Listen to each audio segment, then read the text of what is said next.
Welcome to Daily Bread. This is Joshua Jeremiah, your host. It's a great honor and a great privilege sharing God's word with you.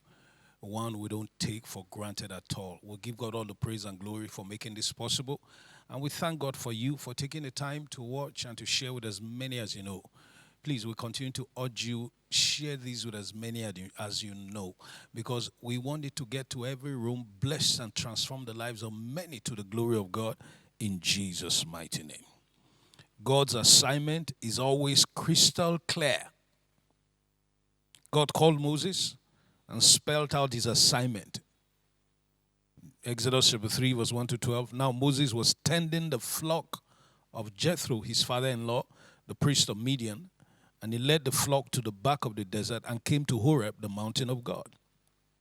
And the angel of the Lord appeared to him in a flame of fire from the midst of the bush. So he looked, and behold, the bush was burning with fire, but the bush was not consumed. Then Moses said, I will turn aside and see this great sight, why the bush does not burn. So when the Lord saw that he turned aside to look, God called to him from the midst of the bush and said, Moses, Moses. And he said, Here am I. I'd like you to take note. The supernatural manifestation that took place here. And what's that? The bush that was on fire but was not consumed was an angel that God sent to get Moses' attention. And you find that in verse 2. And the angel of the Lord appeared to him in a flame of fire. It was a supernatural manifestation.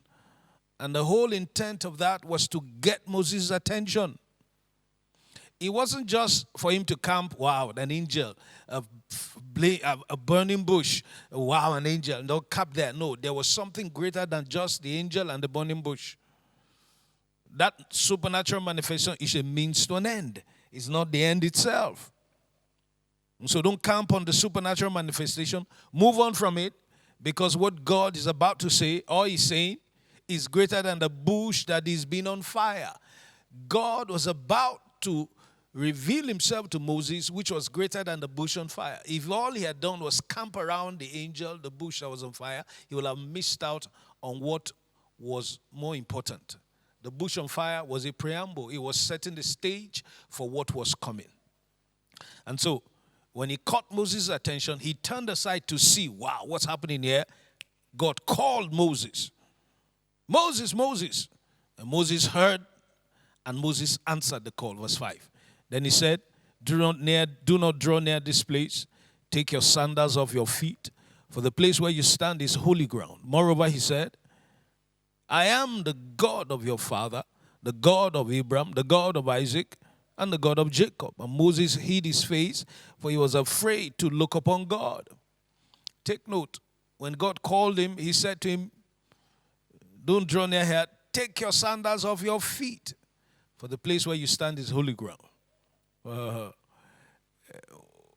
When he says take your sandals off your feet, what that means is that, in my presence, God is saying, in my presence, you don't get to decide where you go. I do the deciding. Before now, you went and did as you please, but no more. In my presence, because when you have your sandals on your feet, it's a preparation, you're ready to go somewhere. And so God is saying, before now, you went and did as you please, but no more. It shall not be so anymore. From henceforth, I'm going to be deciding where you go, what you do, because when you answer my call, come into my presence, I take charge. Then God introduced himself to Moses. Oh, I love the way he introduced himself. I am the God of your father, Abraham, Isaac, and Jacob. Can you see? He said, look, you are a continuation of what has begun long before you. I am the God of your father, Abraham, Isaac, and Jacob. And take note, he introduced himself in the present. I am the God. As in the God of the living and not dead. That the way he introduced himself, Abraham, Isaac, and Jacob are not dead. God is not the God of the dead. He didn't say, I was the God of no. I am. In other words, he's opening a new dimension. He's declaring a new day. What began before you began is about to continue with you.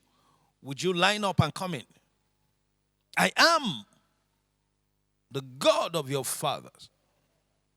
Verse 7, and the Lord said, I've surely seen the oppression of my people who are in Egypt, and have heard their cry because of their taskmasters, for I know their sorrows.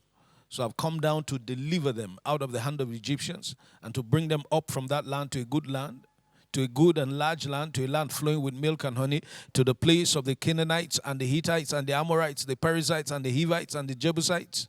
The Lord said, I've seen their, that's what he said, I've seen, I love that. The Lord said, I've seen their oppression, heard their cry, and know their sorrows. And so I've come down to deliver. I've seen, I've heard, and I know. And I've come down to deliver. In other words, what they have been going through is enough. It's time for them to be set free. I'd like you to take note. There is nothing, take note, the Lord said, I've seen their oppression, I've heard their cry, and know their sorrows. There's nothing you have gone through. There's nothing you're going through, or there's nothing you will ever go through that the Lord does not see, does not hear, and does not know about. And he said to Moses, I've come down to deliver them because it was time.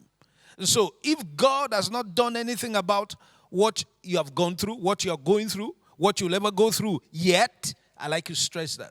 If God has not done anything about it yet, it's because it is not yet time, according to the timing of his program for your life. Do you know that God operates according to the timing of his program for your lives, not according to the timing of our own program? He has the times for each of his programs for our lives. So if God hasn't done anything yet about what he knows, what he's heard, what he's seen you go through, just know, because it's not time yet. It's not time yet. But I hear in my spirit, it is a time for God's deliverance for someone. I hear that in my spirit. It is God's time.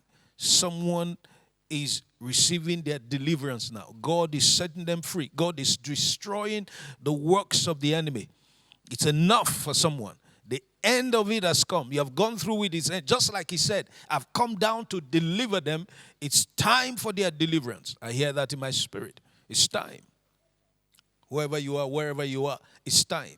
Because it's time, everything that has worked against you will begin to work for you. Those who have stood against you would all of a sudden begin to stand with you, begin to speak good for you, begin to recommend you in the name, because it's time, in the name of Jesus. May you experience God's sudden turnaround in Jesus' mighty name. May all that have worked against you until now begin to work for you in Jesus' mighty name.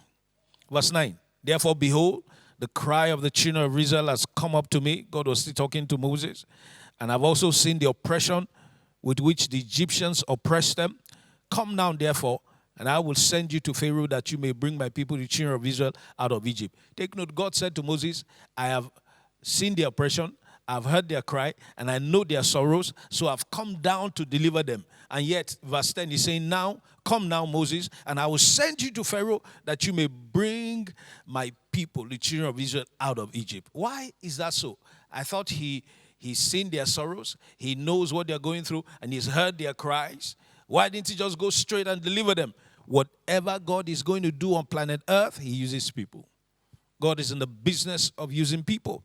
Whatever he's going to do, he wants to deliver Israel out of 400 years of bondage and slavery and captivity in Egypt. He sought for a man. Moses raised him. I'm going to use you. Because whatever God is going to do on planet Earth, God is in the business of using people. I know people have abused that, but it still does not change God's system, God's modus operandi, how he operates. That's the way he operates. Whatever it is he's going to accomplish on planet Earth, he will use people. God is constantly seeking for people, looking for people he can use. May he find what he's looking for in you, in Jesus' mighty name. God's assignment for Moses was crystal clear. He said, look, I've come down to deliver your people, my people out of their slavery and hardship, but I'm sending you to Pharaoh that you may go do that. You will bring them out. I am the one going to do it, but I'm sending you. I need you. You must go. As you go, I'll go with you. God's assignment for Moses was crystal clear. He knew exactly what he was. I'm sending you to Pharaoh to bring my people Israel out of Egypt. And hear me well, God's assignment for you is also crystal clear. You need to take time in God's presence, and so that you can hear exactly what it is. Verse 11, but Moses said to God, who am I that I should go to Pharaoh, that I should bring the children of Israel out of Egypt? So he said, I will certainly be with you, and this will be a sign to you that I've sent you. When you have brought the people out of Egypt, you shall serve God on this same mountain where you had this encounter. That will be the sign that I sent you and brought you back. You will come here and you serve God, serve me on this very mountain. Take note, Moses' response, who am I that I should go? I'm not, in other words, I'm not capable. I don't think I can do it. And God said to him, don't worry, I will certainly be with you. Oh, that's all you need. That's all you need, for God to be with you. If the Lord be for you, who can be against you? It doesn't matter how many people stand up against you, are against you, who are trying to oppose you. But if the Lord is with you, you are certain to succeed and excel. Regardless, let the whole world gang up against you. If the Lord is for you and with you, you are certain. He said, I will certainly be with you, and this will be the sign to you. And take note, Moses said, who am I that I should go to Pharaoh and bring the children of Israel out of Egypt? Every assignment of God is always beyond human capacities. If God is calling you and sending you and you are feeling, yes, I've been ready all my life. I've been waiting for when God will call me and use me because I've got all the skills and competence. No. That's not the assignment of God. Every assignment of God is always beyond human capacities. Do you think it's your strength and abilities God is looking for? No, that's not what he's looking for. He's looking for your heart. He's looking for your availability. Are you available? Are you available to obey him, to follow him? Follow him regardless of all. Follow him all the way. What God is asking you to do is what he himself will do. He's not relying on your skill, your competence, your abilities, your strength, your wisdom, your knowledge. No. God is calling you to share in his glory as he does his own work. Take note, I'll stress that again. God calls us to share in his glory as he alone himself, all by himself, does his own work. No man can do God's work. I'll stress that again. No man can do God's work. Only God can do God's work. When God calls you, he will do all he's asking you to do in you and through you for his own glory. Philippians 2 verse 12 and 13 says, therefore, my beloved, as you have always obeyed, not as in my presence only, but now much more in my absence, walk out your own salvation with fear and trembling. For it is God who works in you both to will and to do of his good pleasure. Take note, verse 13. For it is God who works in you both to will and to do. Hear me well. The will to do God's will is God that is working it out in you. The will and the desire to go do God, it's all God working it out. It is God who works in you both to will and to do of his good pleasure. Hear me well. If God does not work in you, take note, it is God who works in you. If God does not work in you, he will never walk through you. If God does not work in you, he will never walk through you. God is not looking for perfect people. You know what? He's looking for willing people, ready people, people who are ready and willing to go with God. He's not looking for flawless people, people who have no flaws. No. Why? You know why? Because he will take you as you are and do his work in you. He's going to walk in you. And by the time his work in you is done, everybody will know this is the work of God and not man. Woo! And that's exactly what you did with David. People are willing. God is looking for people who are willing and ready for him to walk in them and walk through them for his glory. I've told you and I say it again, if God does not walk in you, he will never walk through you. God is looking for people who are willing and ready for God to walk in them.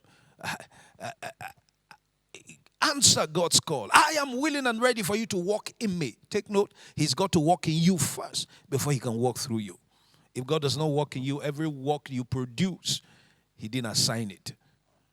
And as long as you're ready to yield completely to his work in you and through you, you are a ready candidate God can use. Take note, whatever God will have you do, he will spell it out clearly. There will be no ambiguities. God speaks clearly. You will know exactly what it is he's demanding, what he's asking. He will not leave some gray areas for you to guess and do some guesswork. No way. That's not God. If you are a Moses, your assignment is to bring Israel out of Egypt. If you are a Moses. If you are an Aaron, your assignment is to assist. You are Moses' minister. You are to help him. If you're a Joshua, your assignment first is also to assist Moses and then eventually take over leadership from Moses and lead Israel into the promised land and divide their inheritance to them. Everyone's assignment is crystal clear. And we could go on and on. Stay before God to know exactly what he will have you do. You know, when Saul of Tarsus encountered Christ on the road to Damascus, that was a question he asked, what would you have me do? You're on planet Earth for a specific reason. And that reason is your destiny. And when your time winds up on earth, you will stand before God to account for your time spent on earth. Thank you for listening and for watching. Remain blessed in Jesus' name till we meet again.